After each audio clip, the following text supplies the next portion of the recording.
യാതൊരുവിധ പ്രകോപനവുമില്ലാതെ ആനയിടുകയും ഇടഞ്ഞ ആന പാപ്പാനെ കുത്തിക്കൊലപ്പെടുത്തുകയും ചെയ്ത ശേഷം മണിക്കൂറുകളോളം പാപ്പാന്റെ മൃതദേഹം വിട്ടു നൽകാതെ നിന്ന സംഭവം കേരളത്തിലുണ്ടായിട്ടുണ്ട്. തിരുവനന്തപുരം മലയൻകീഴിലാണ് ഇടഞ്ഞ ആനയുടെ കുത്തേറ്റ് പാപ്പാൻ മരിച്ച സംഭവമുണ്ടായത്.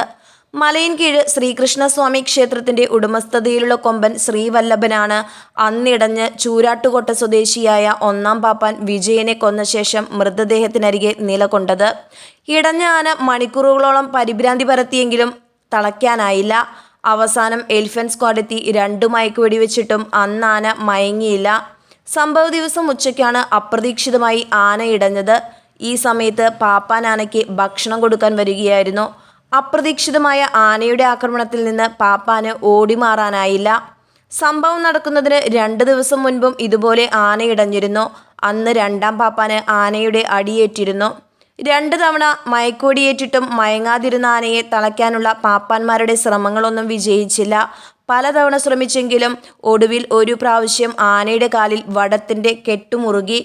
ആനയെ തെങ്ങിൽ തളച്ചെങ്കിലും കയറിന് കനം കുറവായിരുന്നതിനാൽ ആന അത് വലിച്ചു പൊട്ടിച്ചു. പിന്നീട് ദേവസ്വം ബോർഡിലുണ്ടായിരുന്ന ഒരു പാപ്പാന്റെ തന്ത്രപരമായ നീക്കത്തിൽ ആനയുടെ കാലിൽ വീണ്ടും വടത്തിന്റെ കെട്ടുമുറുകി.